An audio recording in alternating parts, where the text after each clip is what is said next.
नमस्कार. प्रमिलास रेसिपी मध्ये तुमचं सर्वांचं खूप खूप खूप स्वागत.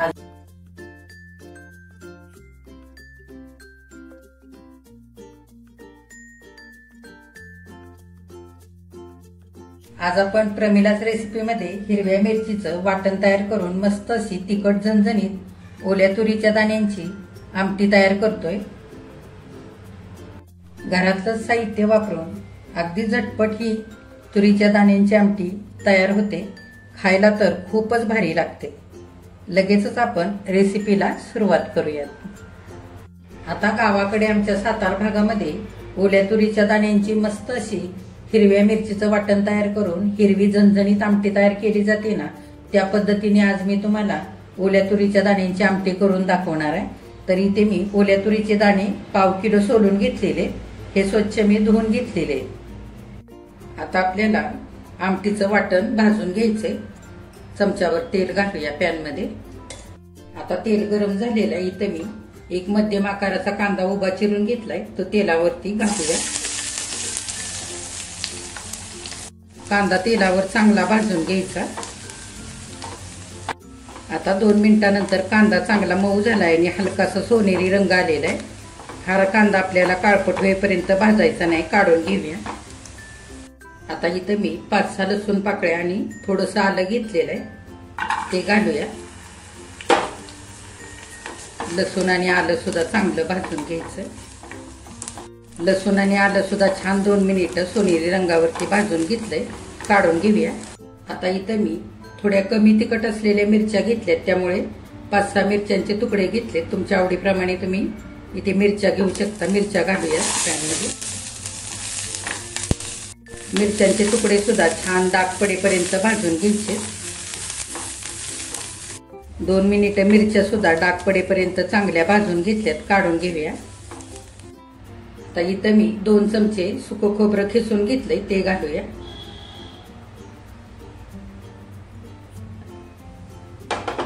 खोबरं सुद्धा सोनेरी रंगावरती चांगलं भाजून घ्यायचं. खोबरं सुद्धा मिनिटभर हलक्याशा सोनेरी रंगावरती चांगलं भाजून घेतलंय, काढून घेऊया.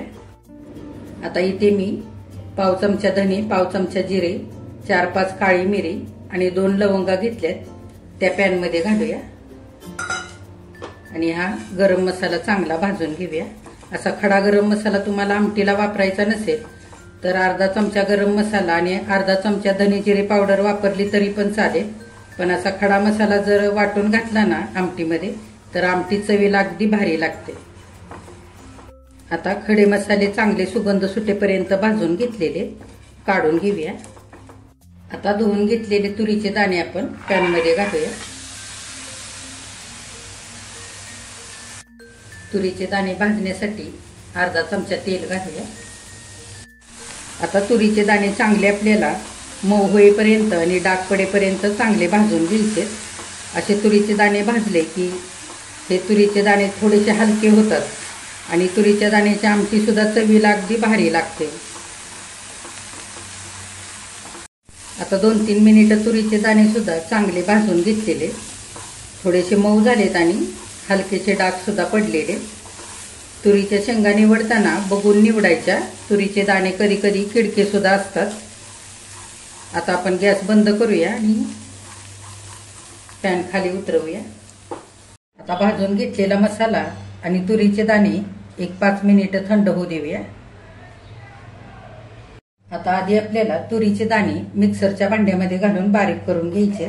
तुम्ही खलबत्त्यामध्ये कुटून घेऊ शकता किंवा पाट्यावरती वाटून जरी घेतले ना तरी सुद्धा चालतील. लागत असेल तर थोडंसं पाणी घालायचं आणि ओबडधोबड असे वाटून घ्यायचे. हे बघा, असे तुरीचे दाणे मी थोडंसं पाणी घालून ओबडधोबड वाटून घेतलेले, काढून घेऊया. आता तुरीचे दाणे ज्या मिक्सरच्या भांड्यामध्ये वाटून घेतले तेच भांड मी इथं घेतलंय मसाला वाटण्यासाठी. आता भाजून घेतलेला सगळा मसाला मिक्सरच्या भांड्यामध्ये घेऊया.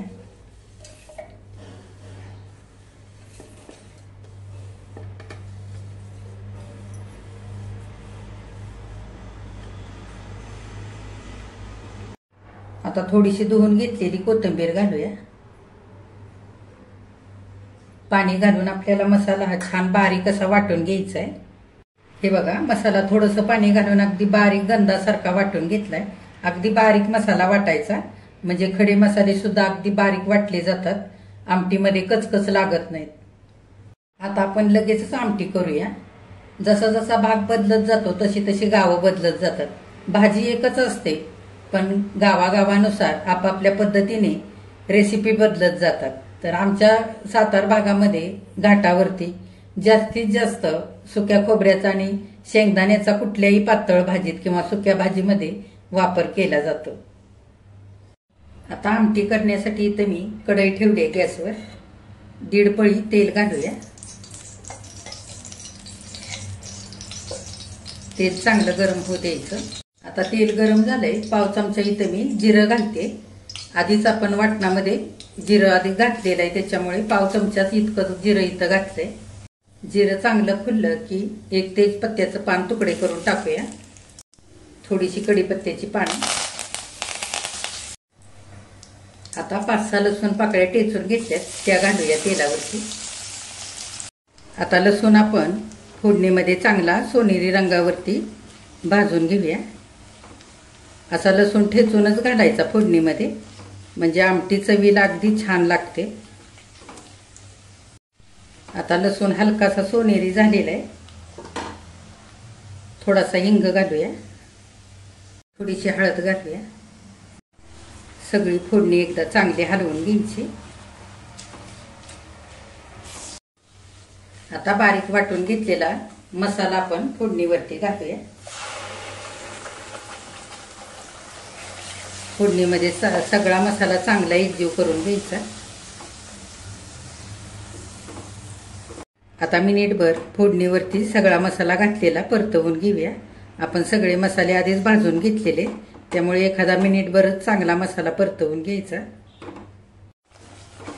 आता मसाल्यामध्ये वाटलेले तुरीचे दाणे घालूया आणि चांगले मिसळून घेऊया. आता मसाला आणि वाटलेले तुरीचे दाणे चांगले मी मिसळून घेतलेत आणि मिनिटभर सगळं चांगलं परतवून सुद्धा घेतलेलं आहे. आता मिक्सरचं भांडं धुवून आपण थोडंसं पाणी घालूया. घातलेलं पाणी चांगलं एकजीव करून घ्यायचं. आता आमटी आपल्याला किती पातळ किंवा घट्ट करायचे त्याच्या अंदाजाने पाणी घालायचं. आता चवीनुसार मीठ घालूया. आता घातलेलं मीठ आपण चांगलं हलवून घेऊया. माझ्या अंदाजाने मी 1 ग्लास भरून पाणी इथं आमटीमध्ये घातलेलं आहे. आमटीला चांगली उकळी आली की गॅस मध्यम करून 7 ते 8 मिनिटं आमटी आणखी आपल्याला छान अशी शिजवून घ्यायची. आता 2-3 मिनिटांनी छान आमटीला उकळी आलेली. चांगली आमटी आपण हलवून घेऊया आणि गॅस अगदी बारीक करायचा आणि हळूहळू आमटी आपल्याला 7 ते 8 मिनिटं शिजू द्यायचे, म्हणजे घातलेले मसाले छान आमटीमध्ये उतरतील आणि आमटी चवीला अगदी मस्त लागेल. आता 5 मिनिटं अगदी बारीक गॅसवरती आमटी चांगली उकळलेली हलवून घेऊया. अधूनमधून आमटी हलवून घ्यायची. आता आपण चमचाभर भाजलेल्या शेंगदाण्याचं कूट घालूया आणि आमटी चांगली एकजीव करून घेऊया. शेंगदाण्याचा कूट घातल्यानंतर आणखी 2-3 मिनिट आमटी चांगली शिजवून घ्यायची. आता 7-8 मिनिटं आमटी चांगली शिजवून घेतल्यानंतर थोडीशी आटलेली आहे आणि छान अशी दाटसर झाली. आमटी आपली चांगली आता इथे शिजलेली आहे. चांगली एकदा हलवून घेऊया. हे बघा. आता वरून आपण चिरलेली थोडीशी कोथिंबीर घालूया आणि गॅस बंद करूया. हे बघा, ओल्या तुरीच्या दाण्यांची मिरचीचं वाटण तयार करून केलेली मस्त अशी तिखट झणझणीत गरमागरम आमटी इथे करून तयार झालेली आहे. किती मस्त झाली आहे बघा. ही आमटी तुम्ही भाकरीसोबत, चपातीसोबत किंवा भातासोबत सुद्धा खाऊ शकता. भाकरीसोबत आमटी खायची असेल तर थोडीशी पातळ सरसरीत अशी करायची, म्हणजे आमटीमध्ये भाकरी चुरून खायला खूप मस्त लागते. आणि भातासोबत जर खायची असेल तर आमटी थोडीशी दाटसर घट्ट बनवायची आणि भात मस्त असा मऊसूत शिजवायचा, म्हणजे भात आमटी खायला खूप मस्त लागते. तर आता थंडीच्या दिवसामध्ये सगळ्याच भाज्या मंडईमध्ये भरपूर यायला लागलेल्या आहेत. तुम्ही सुद्धा तुरीच्या शेंगा आणा आणि अशी तुरीच्या मस्त ओल्या दाण्यांची आमटी तयार करून बघा, खाऊन बघा आणि नंतर मला कमेंट करून सांगा तुम्ही केलेली आमटी कशी झाली येते. आजची जर रेसिपी आवडली असेल तर एक लाईक सुद्धा करा आणि जे कोणी आता माझ्या रेसिपीज नव्याने बघत आहेत त्यांनी माझ्या चॅनेलला जरूर सबस्क्राईब सुद्धा करा.